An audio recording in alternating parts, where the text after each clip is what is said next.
Hello दोस्तों, आज study exam channel पर मैं आप लोगों को एक बार हार्दिक स्वागत करता हूं। इस वीडियो में मैं मध्य प्रदेश पुलिस कांस्टेबल के प्रीवियस पेपर के मैथ के क्वेश्चन को सॉल्व कराऊंगा। इस वीडियो में ओनली मैथ के क्वेश्चन सॉल्व कराऊंगा। ये पेपर है 19 अगस्त 2017 का फर्स्ट शिफ्ट का। चलते मैथ के लास्ट में जो मैथ के क्वेश्चन दिए हैं उनको सॉल्व कराएंगे। इसमें मध्य प्रदेश पुलिस की रीजनिंग के मैं पिछली वीडियो में करा चुका हूँ, तो इसमें मैथ का क्वेश्चन नहीं देखेंगे। हाँ, पिछला है रब के स्टैम्प संग्रह में 2/7 भारतीय स्टैम्प है और शेष विदेशी हैं।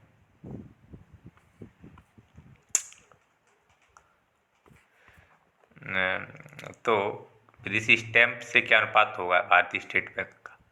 तो सरल ये क्वेश्चन तो देख लेते हैं। इसमें 2/7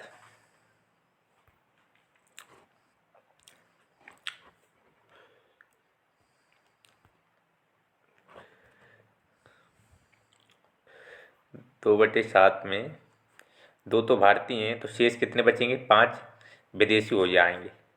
ठीक, तो भारतीय स्टेट और विदेशियों में क्या अनुपात है? तो 2:5 हो जाएगा। सही आंसर ए, 2:5। अगला क्वेश्चन क्वेश्चन है हम इसमें दिया गया है -1/5 को किस संख्या से गुणा करेंगे? गुणनफल 9/25 हो जाएगा। तो मान लेते हैं हम इसमें x से -1/5 है, x से गुणा करेंगे तो कितना हो जाएगा? 9/25। उसमें वो संख्या पूछी -1/5 से किस संख्या से गुणा करेंगे? 9/25 हमने x से गुणा कर दी तो x की वैल्यू निकल जाएगी, वही आंसर हो जाएगी। तो x बराबर तो 1/5 बालन वो दूसरी तरफ चला जाएंगे, तो -5/1 हो जाएगा। जब पक्षांतर करते संख्या दूसरी तरफ आती है तो पलट दी जाती संख्या को, तो 5 से काट दें 25। तो यहाँ पर माइनस का चिन्ह तो माइनस में ही रहेगा कि माइनस और माइनस के 9/5 x का मान निकल रहा है। तो चिन्ह चेंज नहीं होते, संख्या के चिन्ह तो वही रहते। तो अगले क्वेश्चन देखते हैं, इसका आंसर हो जाएगा -9/5। ठीक, अगला क्वेश्चन एक वस्तु को 550 रुपये में बेचता है। आप लोगों को फ्रैक्शन पक्षांतर ये तो सब संख्या को करने अच्छी तरह आना ही चाहिए, क्योंकि कैलकुलेशन बहुत ज़्यादा होनी चाहिए, तो समय कम रहता है एग्जाम। तो क्वेश्चन 550 में बेचता है, क्रय मूल्य का 1/10 भाग लाभ प्राप्त कर, इस पर लाभ % ज्ञात करना है। तो क्या है? तो क्या है, जब 1/10 लाभ हो रहा है तो इसका सीधा मत 1/10 बराबर 10% लाभ वैसे ही दिख रहा है। 1/10 1/2 50%, 1/4 25%, तो अब 1/5 20%। अब क्योंकि इनमें भिन्नों को प्रतिशत में बदलने के लिए 100 का मल्टीप्लाई करते हैं। जब हम 100 का मल्टीप्लाई करेंगे 1/10 में तो 10 आ जाएगा। ठीक, अगला question 3x + 2y = 12, x + y = 6, तो 9x² + 4y² बराबर। इसमें तो x + y की वैल्यू रखना है, हालांकि और कुछ नहीं करना है। तो x + y, x बराबर 2 मान लेते हैं हम, y बराबर 3। यहाँ 2 3 6 2 या 3 ही होगा, ये तो कन्फर्म है। या तो x बराबर 2 होगा या y बराबर 3। तो आप इस समीकरण से कन्फर्म कर लेंगे, जो पहले समीकरण दिया है 3x + 2y = 12। इसे आपने x बराबर 2 माना है, y बराबर 3 माना है, तो सही है कि नहीं? तो x बराबर की वैल्यू इसमें धरेंगे 3 दूनी 6, इसमें रखेंगे y बराबर 3 दूनी 6 6 12, तो सही माना है। x बराबर 2 y बराबर 3। अब हम इसमें वैल्यू रख लेंगे 9x² + 4y² बराबर x का मान रख लेंगे 9 गुणा x का वैल्यू कितनी 2, 2 का वर्ग 4 प्लस, ठीक है, 4, y की वैल्यू 3, 3 का वर्ग 9, 9 चौके 36 प्लस 36 72 आंसर आ जाएगा। ठीक, और चलते करते अगला क्वेश्चन। एक वृत्त में यदि जीवी सीढ़ा जीवी एक वृत्त में यदि जीवा सीढ़ी की तुलना में जीवा ए बी केंद्र ओ के अधिक निकट है तो इसमें करना है, एक वृत्त बना लेते हैं। ठीक,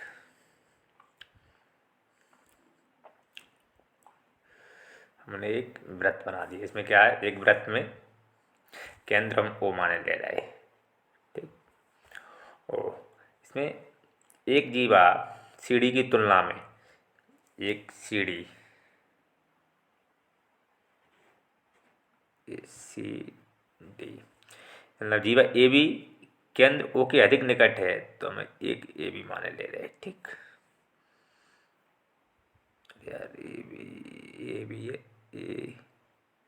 बी अब आप लोग सोच रहे होंगे कि ए बी को पास में क्या किया है केंद्र, क्योंकि इसमें सवाल में दिया गया है जो ए बी है सी डी की अपेक्षा केंद्र ओ के अधिक निकट है, तो ए बी को इधर ही बनाना पड़ेगा ना।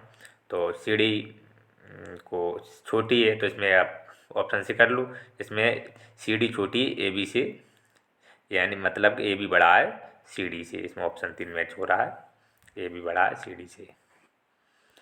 कन्फर्म करके बता दिया आपको। अगला क्वेश्चन, एक मंदिर में 25 बेलनाकार स्तंभ है, प्रत्येक स्तंभ की त्रिज्या 28 सेंटीमीटर है तथा ऊंचाई 4 मीटर है। उन स्तंभों की पेंटिंग लागत निम्न क्या होगी जब पेंटिंग की लागत 8 रुपये प्रति वर्ग मीटर है। तो इसमें क्या करना है अपन का,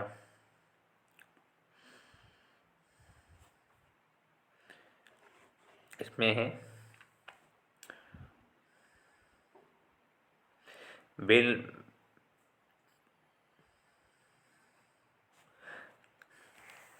पहले तो बेलन का आयतन निकाल लेंगे। सेंटीमीटर ऊंचाई दी है, बेलन का आयतन होता है पाई आर स्क्वायर एच, जबकि आयतन नहीं निकालना है अपन को, 2 पाई आर एच। वक्र पृष्ठ निकालना है क्योंकि पेंटिंग आयतन में नहीं, हमेशा वक्र पृष्ठ पे ही होगी, तो बेलन का वक्र पृष्ठ होता है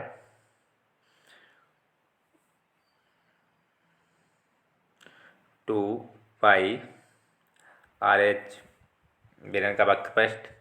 तो इसको निकाल लेते बेलन का वक्र पृष्ठ को, 2 इंटू पाई का मान रख लेंगे 22/7, 28 सेंटीमीटर गुणा 28, ठीक, गुणा एच। अब क्या है, ये पॉइंट जब 28 को जब सेंटीमीटर में है, सभी वैल्यू मीटर में दिए हैं और लागत भी 8 रुपये प्रति वर्ग मीटर है, तो हम 28 सेंटीमीटर को भी मीटर में ही बदल लेंगे। तो 28 सेंटीमीटर को जब हम मीटर में कन्वर्ट करेंगे तो 0.28 मीटर हो जाएगा, क्योंकि 1 सेंटीमीटर बराबर 100 सेंटीमीटर, 1 मीटर बराबर 100 सेंटीमीटर होता है। अब तो ये तो अपने अब इसको कैलकुलेशन करेंगे।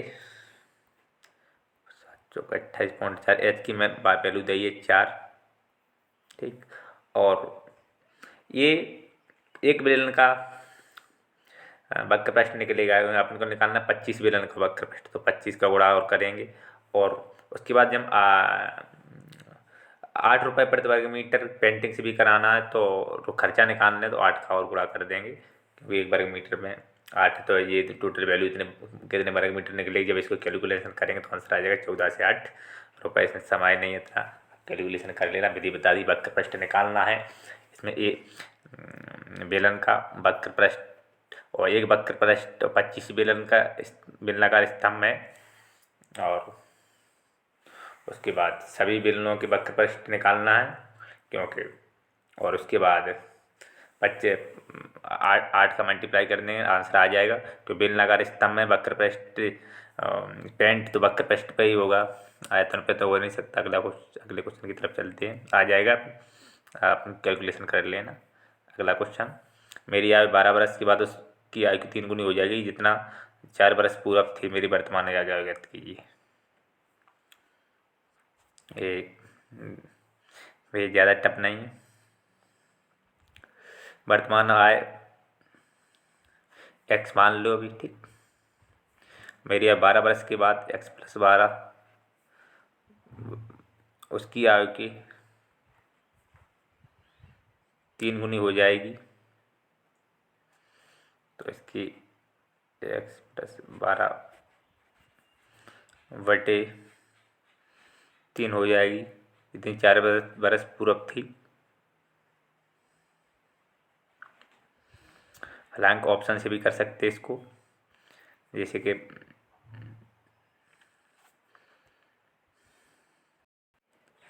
इसमें थोड़ी मिस्टेक हो गई, इसको करते हैं ऐसे करते हैं इसको, जैसे वर्तमान आयु उसकी एक्स माने, ठीक। वर्तमान आयु एक्स है तो 12 वर्ष बाद उसकी आयु कितनी हो जाएगी, एक्स प्लस 12 किसके बराबर हो जाएगी, जितनी 4 वर्ष पूर्व थी एक्स माइनस के 4 उसके 3 गुनी, ठीक। तो 12 वर्ष बाद उसकी आयु जिस उसके 4 वर्ष पूर्व आयु की 3 गुनी हो जाएगी। तो यही कर दिया जो सवाल में कह रहा है, एक्स प्लस 12 3x माइनस के 4, यहाँ से x की वैल्यू 12 निकल जाएगी, 3x तो 12, ठीक। 3x 4 12, 12 24, 3x इधर माइनस है, 2x बराबर x बराबर 12, करेक्ट आंसर आ गया वो समझ में। उम्मीद करता हूँ आपको अच्छी समझ में आ गया होगा। अगले क्वेश्चन की तरफ चलता है। निम्नलिखित में से कौन सा व्यंजक बहुपदी है,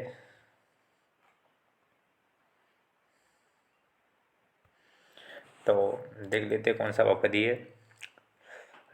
बहुपदी हमेशा बहुपद में मान इसमें घाते नहीं हो सकती, तो ये तो गलत हो जाएगा, ठीक। न तो बटे में ये भी मानस में घाते एक्स ऊपर जाएगी, घाते मानस में चले, ये भी गलत हो जाएगा। और इसमें भी बटे में घाते हैं रूट में वो नहीं हो सकती, तो करेक्ट आंसर हो जाएगा 3x घाते 4 प्लस 5x प्लस 8।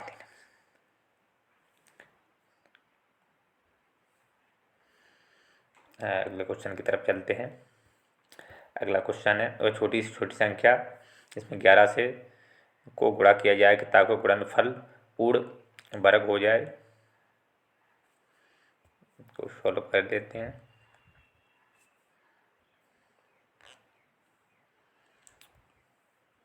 हालांकि इसके तो फैक्टर निकालना है 1100 के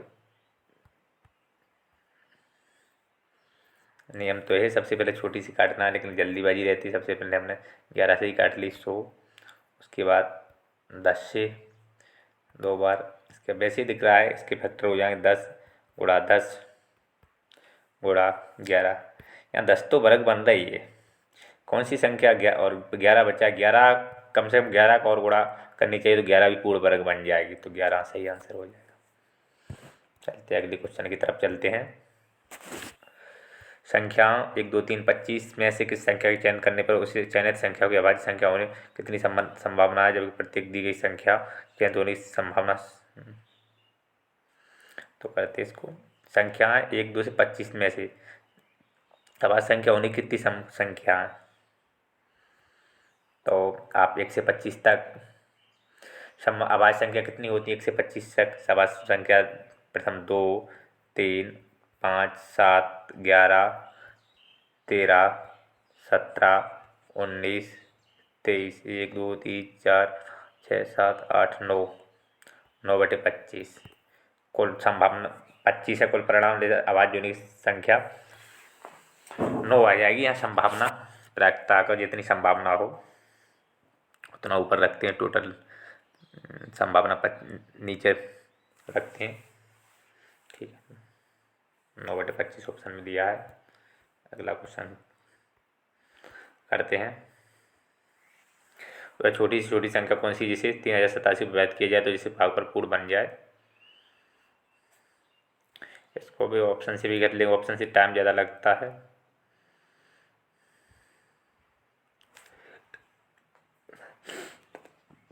चाहे तो आप ऑप्शन से कर सकते हो, और सॉल्व का तो वही तरीका है। 3087 का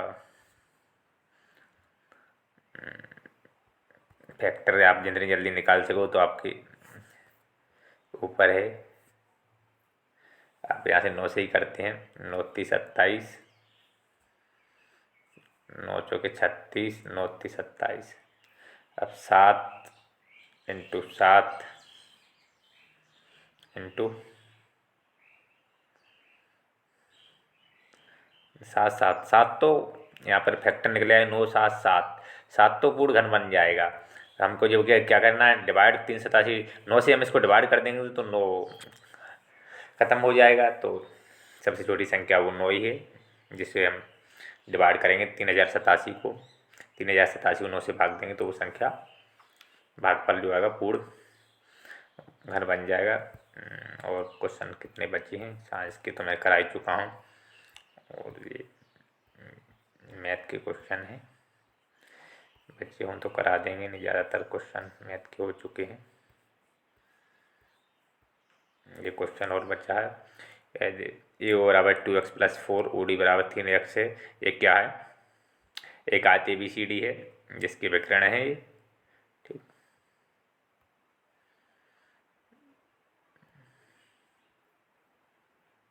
आयत बना लेते हैं अपन ABCD। आयत के विकर्ण हमेशा बराबर होते सब, इसका केंद्र O माना है इन्होंने, ठीक।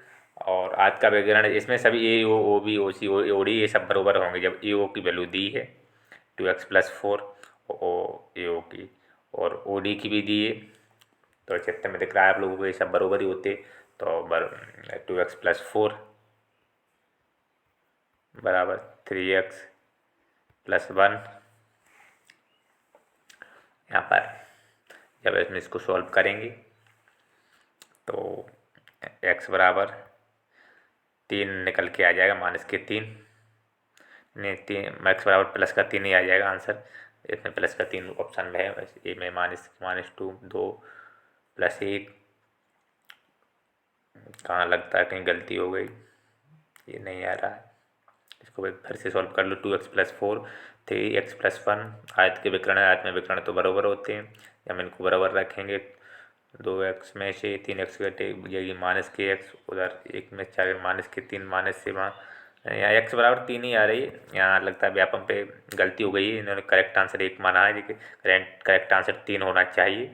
लगता है क्वेश्चन ऑप्शन इसके गलत रखे हैं, और आप लोग देख लेना इसको। और तमाम क्वेश्चन ऐसे मिलेंगे जो गलत हैं उनका, जिस किसी भी क्वेश्चन में आपको डाउट हो तो आप मेरे चैनल कमेंट में भेज सकते हो, उसका रिप्लाई ज़रूर मिलेगा। अगले क्वेश्चन करते हैं। राज्य ने 10% वार्षिक साधारण ब्याज की दर से 500 ऋण लिया, उसने धनराशि को 15% वार्षिक चक्रवृद्धि ब्याज पर अन्य व्यक्ति को दे दिया, 2 वर्ष के बाद उसे मिलेगा। इसका सवाल का कहने का मतलब है, राज्य ने 10% वार्षिक साधारण ब्याज पर 5,000 रुपये का ऋण लिया है 10% साधारण ब्याज पर, और उसने क्या किया 15% वार्षिक चक्रवृद्धि ब्याज पर दूसरे व्यक्ति को दे दिया है लाभ कमाने के लिए। तो उसको इसमें कितना फ़ायदा हुआ होगा? तो आप इसमें तो आप पहले तो 5,000 का निकालेंगे साधारण ब्याज निकाल लेते 5,000 का।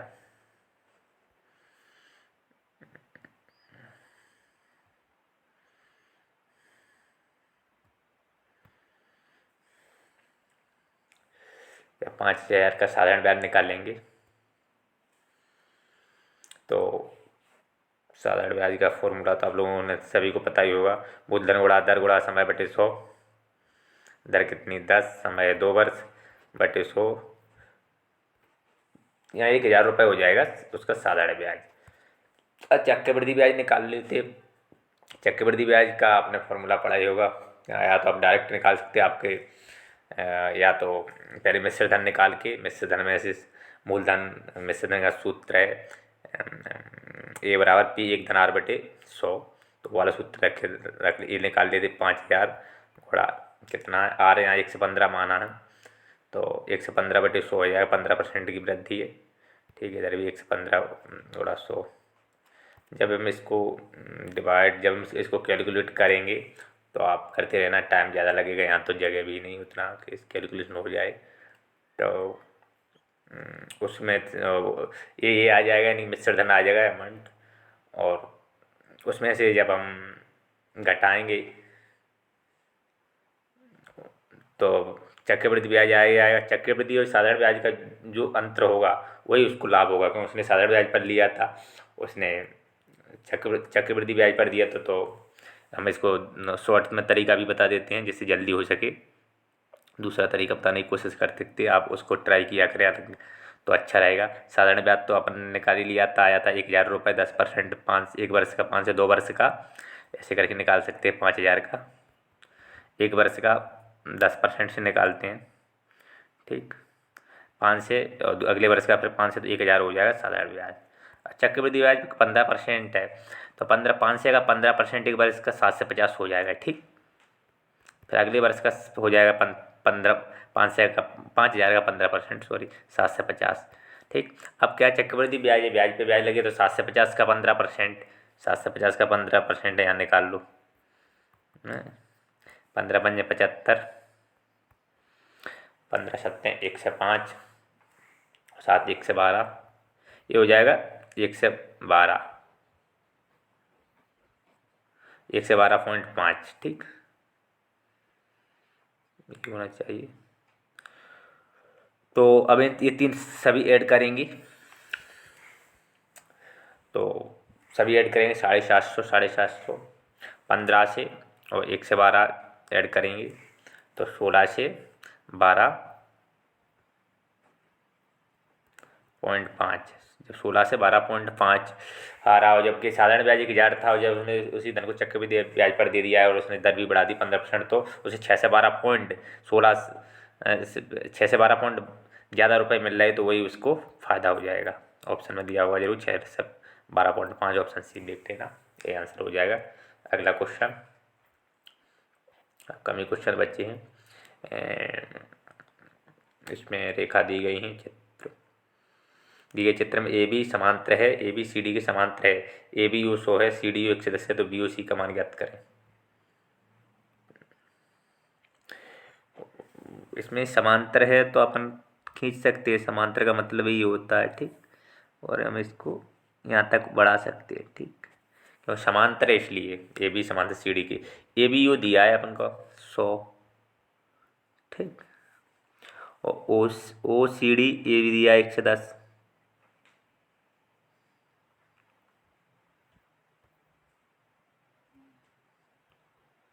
एक से 10 दिया।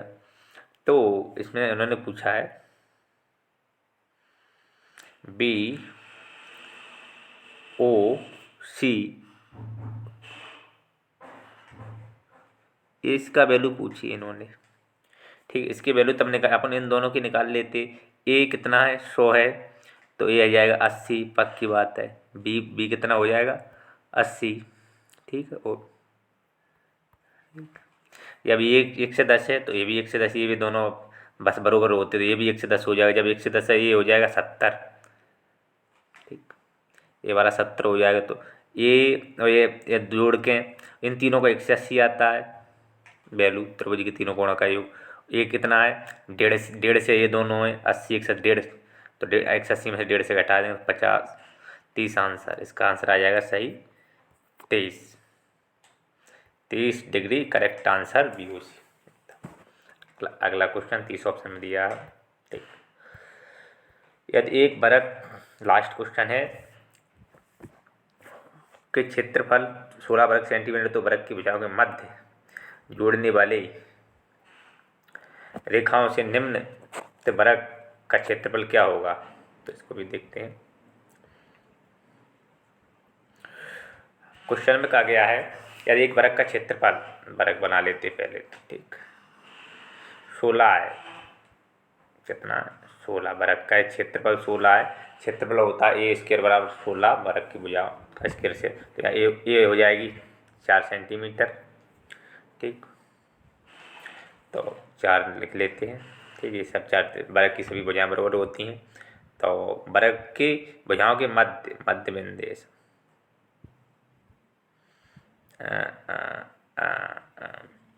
वर्ग के भुजाओं के मध्य बिंदुओं को जोड़ने वाली, तो एक क्वेश्चन अच्छा क्वेश्चन है। वर्ग में थोड़ा टफ क्वेश्चन दे दिया है, इसको कैसे सॉल्व करेंगे। मध्य बिंदुओं को जोड़ने वाली रेखाओं की निर्मित ये छोटा वर्ग है, इसके अंदर बनना उसका क्षेत्रफल ज्ञात करना है। इसके लिए कोई डायरेक्ट फॉर्मूला बताते हैं आप लोगों को, जिससे